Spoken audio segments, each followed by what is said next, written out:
అప్పుల బాధలు వెంటాడుతున్నాయా? అయితే 6 JVR వారి జాతిరత్నాలు ధరించండి. హలో అండి, అందరికీ నమస్కారం. నేను మీ కట్టా కార్తీక్. మనతో ఉన్నారు ప్రముఖ సామాజిక రాజకీయ విశ్లేషకులు చంద్ర శ్రీనివాస్ గారు. సార్ నమస్కారం. నమస్కారం అండి.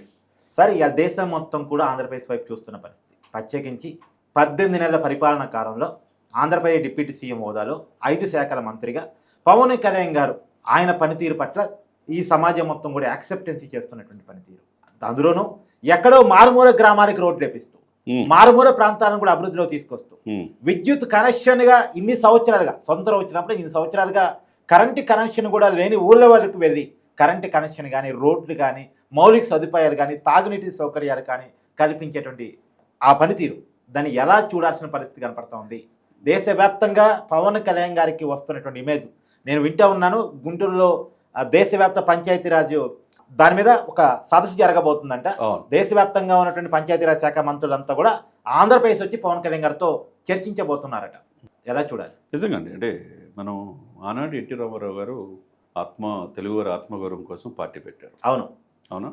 ఢిల్లీ పెద్దలు కూడా దగ్గర ఇచ్చి ఆత్మాభిమానంతో పార్టీ పెట్టాడు. ఆడపిల్లలకు ఆస్తులు హక్కు కల్పించారు, మద్యపాన నిషేధం అన్నారు, తర్వాత కిలో రూపాయి బియ్యం, ఇవన్నీ కూడా సాంఘిక సంక్షేమ పథకాలు ఇప్పటికీ చెప్పుకుంటారు ఎన్టీ రామారావు గారు, స్వర్గీయ ఎన్టీ రామారావు గారు.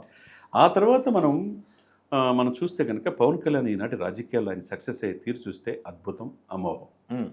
ఎందుకంటే మీరు ఉన్నట్టు గిరిజన గ్రామాల్లో మనం చూస్తే కనుక ఉత్తరాంధ్రలో అనేక ప్రాంతాలు అరకు, పాడేరు ఇవన్నీ చూస్తే వైసీపీ యాక్చువల్గా అక్కడ గెలిచింది. ఎమ్మెల్యే వైసీపీ 100 కోట్లు ఖర్చు పెట్టి రోడ్లు వేశారు. 7 దశాబ్దాల్లో లేనిది రోడ్లు వేయించారు. ఎందుకంటే పంటిల్లో గర్భిణీ స్త్రీలు కూడా మోసుకెళ్లే పరిస్థితి నుంచి వాళ్ళకి రోడ్లు వేయించి మా దేవుడయ్యా, మా గిరిజన పుత్రుడయ్యా పవన్ కళ్యాణ్ గారు. వాళ్ళకి మామిడికాయలు పంపించారు, వాళ్ళకి చెప్పులు 3 జతల చెప్పులు, వాళ్ళకి రగ్గులు. ఎవరైనా మనం చూసాం సార్. వాళ్ళు ఓటు బ్యాంక్గా ఉపయోగించుకున్నారు తప్పితే వాళ్ళ యొక్క అడవుల్లో తయారైన ఉత్పత్తులకి ఇది కల్పించడం, మామూలు విషయం, మార్కెటింగ్ కల్పించడం, అది ఒకటి. మీరు అన్నట్టుగా పవన్ కళ్యాణ్ అనే ఒక వ్యక్తి ఎక్కడ రాజకీయాలకు సక్సెస్ కాని వ్యక్తి, సమాజాన్ని చూసి ప్రజల కోసం పరితపించే వ్యక్తి మనం చూసాం. మనం అనేక ఇంటర్వ్యూలు చేసాం, అందరికంటే ఎక్కువగా మనం చేసాం. పవన్ కళ్యాణ్ గారు రేపు రోజున రాజకీయాలు ఎలా శాసిస్తారో చూడమని. ఏది ఆయన గెలవక ముందే మనం చేసాం. ఈ రోజున అది కనపడుతుంది కదా. 100% స్ట్రైక్ రేట్తో అతను విమర్శించిన వాళ్ళ పరిస్థితి ఎక్కడున్నారు? ఆయన ఎక్కడున్నాడు? దేశ ప్రధాని మోదీ గారు పక్కనున్నాడు. హిందూ సనాతన సాంప్రదాయాన్ని ఎత్తుకొని 100 కోట్ల మంది హిందువులకు ప్రతినిధి కనపడుతున్నాడు. ఇప్పుడు ఎక్కడో ఒక మాట విన్నాను సార్ నేను, మన వెనకాల మాట్లాడుకునే వాళ్ళు వెనకనే ఉండిపోతారు, మనం ముందే ఉంటాం. అంతే కదా. ఆయన విమర్శించిన వాళ్ళంతా ఏమైపోయారు? పోసాని, బోరగడ్డనేలు, నందిగం సురేష్లు, జోగి రమేష్లు, వీళ్ళంతా ఎక్కడున్నారు చెప్పండి సార్. మళ్ళీ మన మాట, ఆయన ఎక్కడైనా బ్యాలెన్స్ తప్పాడా? ఆయన వ్యక్తిగత విమర్శించారు, భార్యని, పిల్లల్ని ఎన్ని విమర్శించినా ఆయన ప్రజల కోసం పడ్డాడు సార్. మాటలు పడ్డాడు. ఇప్పుడు ఈ రోజున చూస్తే ఆయన టక్కేసుకుని ఒక ఐటీ కంపెనీకి ఒక అధిపతిలాగా, ఒక పెద్ద ఇంటర్నేషనల్ కంపెనీకి అధిపతిలాగా ఒక ఆంధ్రప్రదేశ్ పరిపాలించే తీరు ఎలా ఉందో రివ్యూ మీటింగ్లు చూడండి. ఒకవైపు అల్లు ఫ్యామిలీ, మెగా ఫ్యామిలీ అంతా ఒక ఫంక్షన్కి, సిరీస్ ఫంక్షన్ హాజరైతే ఆయన ఒక్కడే హాజరుగాల. ఎందుకు? అక్కడ వర్షాలు వచ్చి ఇబ్బంది పడుతున్నాయని చెప్పేసి నిత్యం రివ్యూ మీటింగ్లు పెట్టాడు. ఒకవైపు ఉప్పాడ బీచ్ కాడి నుంచి, కాకినాడ కాడి నుంచి ప్రజల్ని అలర్ట్ చేసి ప్రాణాపాయం కలగకుండా చూశాడు. నిజం, మామూలు విషయం. పిఠాపురాన్ని ఆదర్శ నియోజకవర్గంగా తీర్చిదిద్దానని ఈరోజు 300 కోట్లతో అభివృద్ధి పనులు జరుగుతున్నాయి. వాళ్ళు కూడా కడుతున్నాడు ఉప్పాడ బీచ్ కాపాడటానికి. ఇంత మనం ఎవరైనా చూసాం సార్? స్వపక్షంలో నిపక్షలాగా వీళ్ళలో ఎవరైనా తప్పు చేస్తే మీరు మార్చుకోండి పద్ధతి అని చెప్పి చెప్తున్నాడు. వాళ్ళ మీద ఎంక్వైరీ చేపిస్తారు. ఎవరైనా చూసామా? పంచాయతీరాజ్ శాఖ, గ్రామీణాభివృద్ధి శాఖ, గ్రామీణ మంచినీరు పారుదల, అటవీ శాఖ, సైన్స్ అండ్ టెక్నాలజీ, రోడ్లు, బ్రహ్మాండంగా రోడ్లు ఉన్నాయి. ఈరోజు 12,336 గ్రామాల్లో గ్రామ సభలు పెట్టి వరల్డ్ రికార్డ్ సార్. సమర్థవంతమైన ఆఫీసర్స్ పెట్టుకున్నాడు. ఇవన్నీ ఒక ఎత్తు అయితే లాస్ట్ 2-3 డేస్ చూస్తే మీరు చెప్పిన మన్యం స్వాతంత్ర తర్వాత మొదటిసారిగా అల్లూరు జిల్లా అనంతగిరి మండలం గూడెం గ్రామంలో విద్యుత్ వెలుగులంటే పాపం నిజమైన స్వాతంత్రం అంటే ఏంటంటే స్వాతంత్ర ఫలాలు అందరూ అనిపించాలా. 7 దశాబ్దాలైనా వాళ్ళ ఊరికి కరెంటే లేని గ్రామాల్లో కరెంట్ వేయించాడంటే ఆయన ఏమనుకోవాలి సార్? అతని ముందు చూపుకి అదొకటైతే, రెండోది కృష్ణానదిపై హై లెవెల్ వంతెనలు.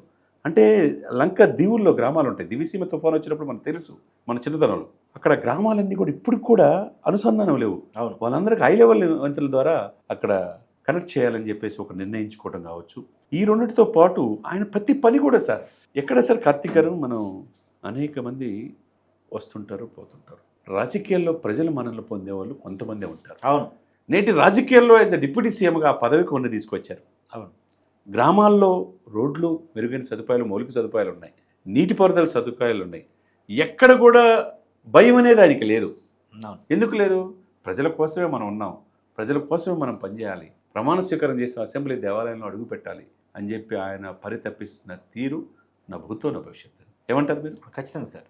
పవన్ కళ్యాణ్ అసెంబ్లీ గేట్ కూడా తాకనివ్వను అన్నారు, కానీ వాళ్ళే గేట్ దగ్గర తాకకుండా వాళ్ళ ఇంటి గేటు దాటి వాళ్ళు బయటకు రాలేని పరిస్థితిలో ఉన్నారు సార్. పడ్డారు. Yes. అంతే కదా సార్. ఇవన్నీ ఏంటంటే సార్, దేవుడు చాలా గొప్పవాడు, పవన్ కళ్యాణ్కి దైవబలం ఉంది. అయితే ఇంకోటి సార్, నిజానికి పవన్ కళ్యాణ్ గారికి పరిపాలన అనుభవం లేదు, అవును. రాజకీయ అనుభవం లేదు.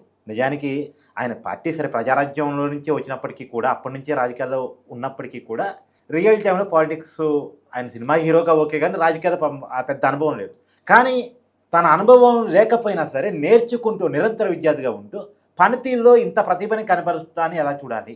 100% మీరు మంచి పాట చెప్పారు. పంచాయతీ స్వాతంత్రం వచ్చే 7 దశాబ్దాల్లో అవును. పంచాయతీలో ట్రాన్స్ఫర్లు కావాలంటే ఒక పంచాయతీరాజ్ శాఖలో ఒక ట్రాన్స్ఫర్కి ఒక 50,000 నుంచి ఒక 5 లక్షల దాకా లంచాలకు అలవాటు పడ్డాయి. ఈ సమయంలో 20,000 ట్రాన్స్ఫర్లు ఒక్క సింగిల్ రూపాయి లేకుండా జరిగింది. First time in history. మామూలు విషయమా చెప్పండి? అవినీతికి వ్యతిరేకంగా అవినీతి వ్యతిరేకంగా. తర్వాత అడవుల పరిరక్షణలో భాగంగా కుంకి వేనుగులు డిస్టిలేషన్ చేసి ఏం చేస్తారో తెలుసా? ఏనుగులు రాబోయిన ఏనుగుల కదలికలతో తీసుకొచ్చి ఆర్టిఫిషియల్ ఇంటెలిజెన్స్ ద్వారా ఈ యొక్క ఇదిని ఆంధ్రప్రదేశే కాకుండా దేశవ్యాప్తంగా తీసుకొస్తున్నాడు. ఎక్కడో కర్ణాటకలో వేరే ప్రభుత్వం ఉంది సార్, అక్కడ కాంగ్రెస్ పార్టీ, అక్కడ సిద్ధరామయ్య గారితో మాట్లాడి 6 కుంకి ఏనుగులు తీసుకొచ్చి పంట పొలాలు ధ్వంసం కాకుండా చేస్తున్నాడు. తర్వాత ఈ ప్రభుత్వం వచ్చిన ఈ 2 సంవత్సరాలు దాదాపు కాలంలో ఎక్కడైనా ఎర్రచందనం కనపడుతుందా? దొంగలు లేదు. వాళ్ళు పత్తా లేకుండా పారిపోయారు రాష్ట్ర సరిహద్దులు దాటి. పుష్పరాజులన్నీ ఏమైపోయారు?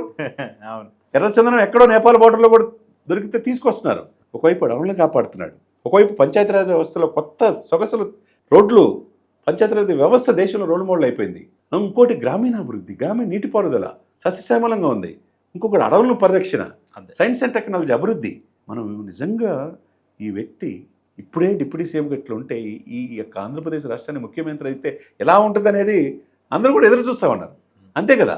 లేకపోతే దేశ ప్రధాని మోదీ గారు కూడా ఈయన పవన్ గారు తుఫాన్ అన్నాడంటే ఆయనలో ఉన్న పరిపక్వత, ఆయనలో ఉన్న నిబద్ధత, ఆయనలో ఉన్న కమిట్మెంటు, ఆయనలో రాష్ట్రం పట్ల ఈ దేశం పట్ల ఉన్న చిత్తశుద్ధి ఆనాడే గ్రహించాడు సార్. అంతే కదా సార్? అవును, ఖచ్చితంగా. కాబట్టి మీరు అన్నట్టు ఈ టాపిక్ పవన్ కళ్యాణ్ అనే వ్యక్తి అటువంటి వ్యక్తులు రేరుగా ఉంటుంటారు. అంటే మోడీ గారు అన్నట్టు ఈయన తుఫాన్లో అవన్నీ కొట్టుకుపోయాయి అంతే. అంతే కదండి. Thank you.